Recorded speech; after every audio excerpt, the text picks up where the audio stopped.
Well, good morning. Happy to see you're making Jack a part of your well-balanced breakfast. How many players do we have this morning?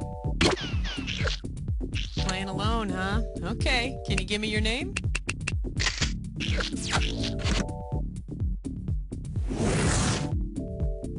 Okie dokie. Have a look around and choose an episode. Or just F for your favorite episodes.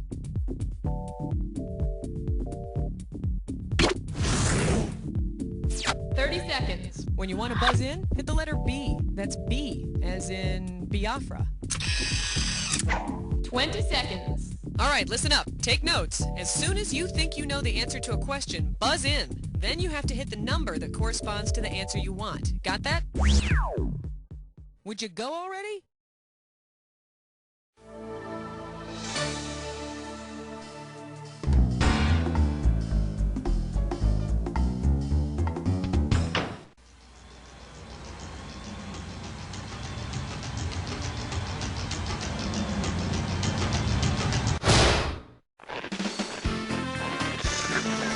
It's time for the show where high culture and pop culture collide.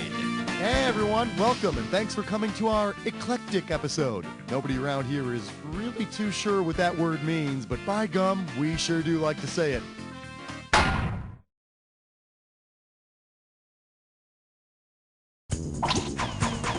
Category, please. Hey! The category, Dear Diary.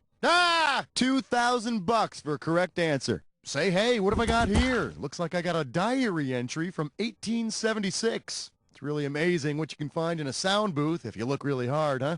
Let's see, it says, we're at Little Bighorn. They'll never know what hit 'em. It's all about the element of surprise. Sitting Bull will rue the day he ever met, oh my freaking God! Okay, so who wrote the diary entry? Abraham Lincoln, Ulysses S. Grant, William T. Sherman, or George Custer? That was General Custer who wound up getting himself and all his troops massacred at Little Bighorn. So, chalk one up for the home team. You know, the original home team. Give me a category. Question alert. Question alert. Let's see what we got going. Get a clue. We're playing for $3,000 this time. Okay, this one is a fill in the blank. So, when you know the answer to this little mystery, buzz in and start typing. If you know that the killer isn't Professor Plum, Mrs. Peacock, Colonel Mustard, Miss Scarlet, or Mrs. White, then who is it?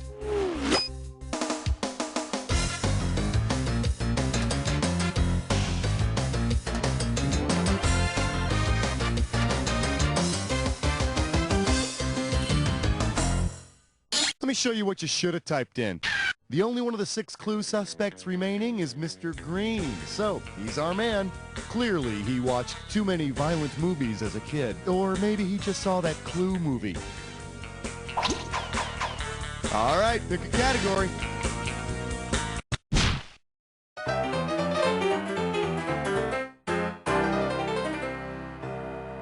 Here we have Son of a... You get this one, you pocket 2,000 bucks. See if you can wrap your skull around this. If you were having the son of Sam over for dinner, which of your pets would you want to lock in the bedroom for the evening? Sound 1, sound 2, sound 3, or sound 4. The son of Sam, or David Berkowitz as he's known to his fellow inmates, told police that his neighbor's dog told him to go out and kill people. Of course, that's also his excuse for drinking out of the toilet. Throw me a category.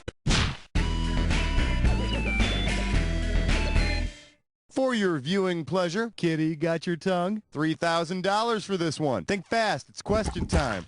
If Hello Kitty said hello in her native language, what would you hear? Meow meow ciao, meow meow hola, meow meow bonjour, Or meow meow konnichiwa. Hello Kitty was originally developed in Japan, so she would meow the Japanese word for hello, konnichiwa.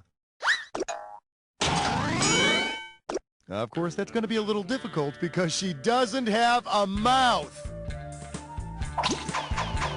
Time to pick a category. Yeah, chest strut fits dime whore. It's time for a Hit or Wish Press Run. Your gibberish category for today is attack with a deadly body part. I'm going to open the value of this gibberish question at 5,000 bucks. Now here's the deal. The more time you take, the less cash you get. So now take a look at this gibberish phrase and see if you can tell me what it rhymes with.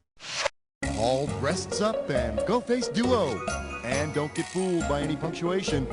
You want it, you got it. Type in the answer.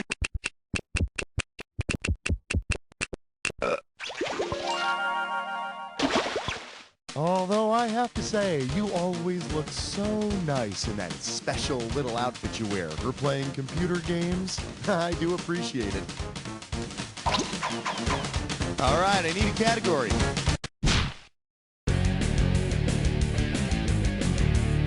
We're calling this one, Georgia Brown wasn't really that sweet. I'm gonna give away 3,000 bucks this time. Heads up, here it comes. Suppose the Harlem Globetrotters find themselves in England playing against a team of trotters. Who or what are their opponents? Bicycle messengers, pickled pig's feet, royal carriage horses, or sheep testicles? Pow, right in the kisser. Why didn't you pick this one? If you ask for a trotter in England, you're going to end up with pickled pig's feet. And every time they play against the Harlem Globetrotters, you can totally tell they're not even trying. Throw me a category.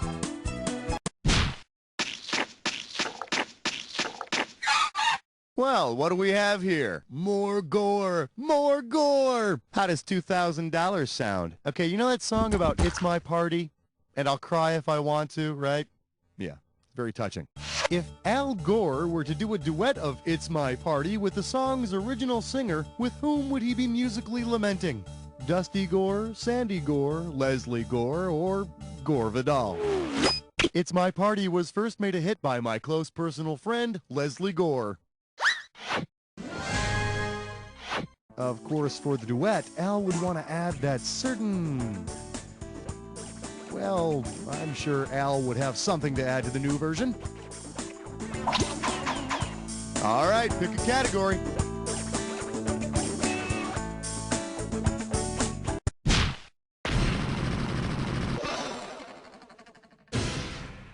Coming at you. When in Mexico, do as the Romans do. 4,000 big ones for a right answer here. Here's the question.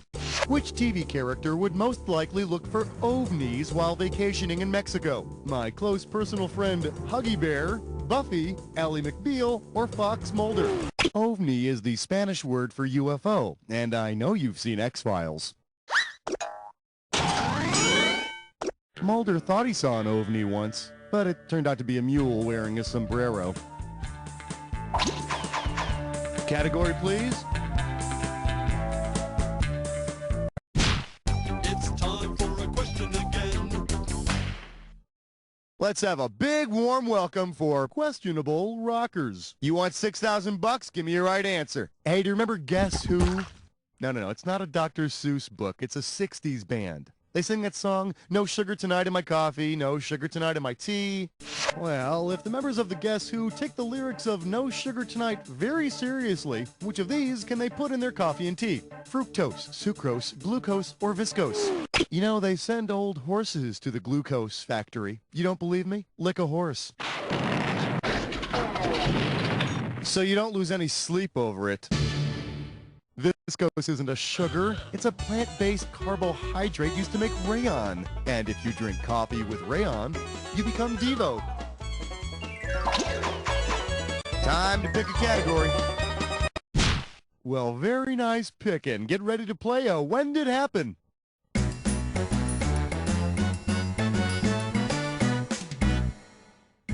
All right, I'm going to show you an event like this. And, of course, you already know how to play. Excellent. This When Did Happen is called Easier Than Remembering Your Children's Names. Okay, everybody remember that slogan about how to build a Big Mac?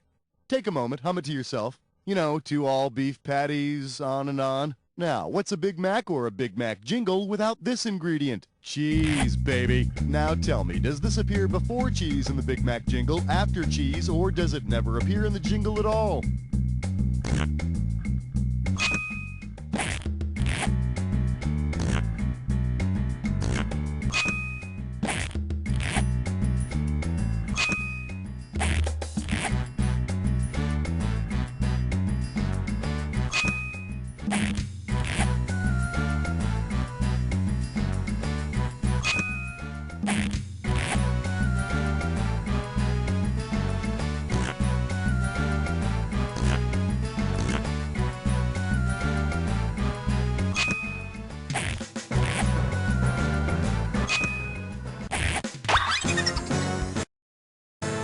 right, let's see how it turned out. Well, that was kind of a lukewarm showing. Let's see what that does to your score.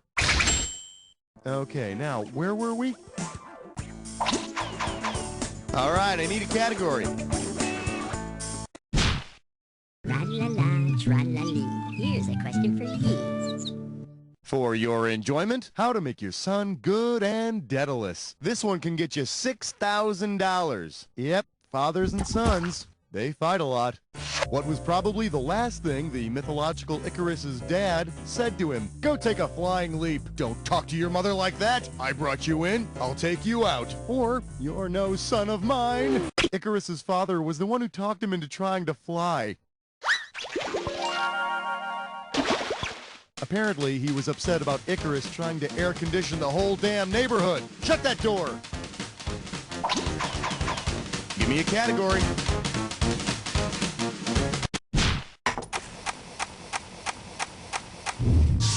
All right, give it up for episode 1, The Insect Menace. 4K coming your way for a right answer. Pencils ready. Let's do it. If Luke Skywalker were to use his lightsaber for the same reason that a firefly uses its light, what signal would Luke be sending to Darth Vader? We're related. It's going to rain. There's food nearby. Or, I want to have sex. Well, look at you. The flashing light of a male firefly is a signal to the females that they're ready to mate with the dark side. Category, please.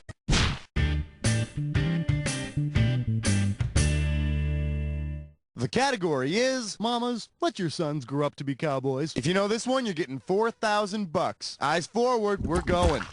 Say the neighborhood boys are playing a variation of cowboys and Indians. If one of the boys plays the part of Ratso Rizzo, what would be the best name for their game? Urban Cowboys and Indians, Midnight Cowboys and Indians, Drugstore Cowboys and Indians, or Dallas Cowboys and Indians? Let's play Drugstore Cowboys and Indians! Okay, but this time I rob the hospital and you have to OD. For the curious, here's the right answer. Ratso Rizzo is friend and manager of Gigolo Joe Buck and the X-rated Oscar winner, Midnight Cowboy. Yep, Midnight Cowboys and Indians. Kinda reminds me of that old-fashioned game, Prostatag. Throw me a category. And our special guest tonight, what a bunch of nonsense. I'll give you 4,000 clams for this bad boy. One question coming right up.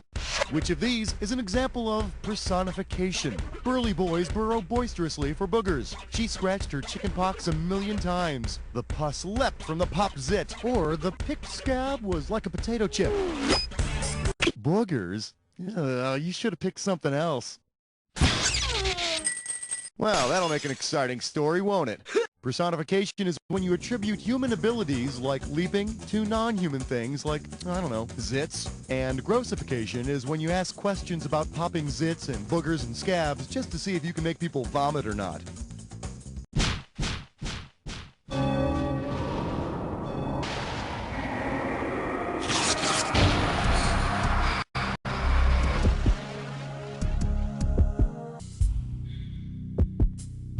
You've almost made it to... Oh, well, someone's been attacked before. Let's see how much you've learned. Here's your clue.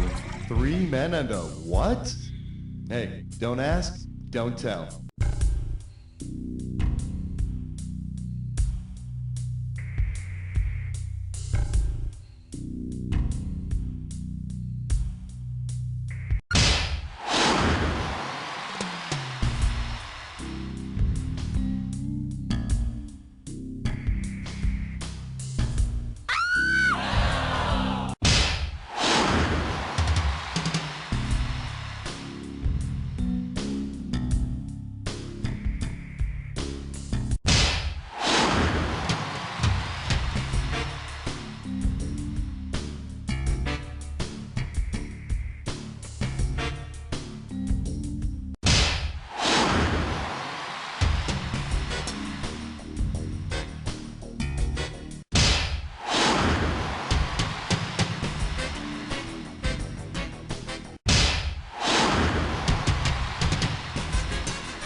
my friend. You're like some kind of maniac. Let's take a look at your final score. That's the game. Wow, that was an exciting game. That was a real thrill. You were the best player we've had by far. Now do me a favor, will you? Look to your left. Now look to your right. Now repeat after me. You don't know Jack!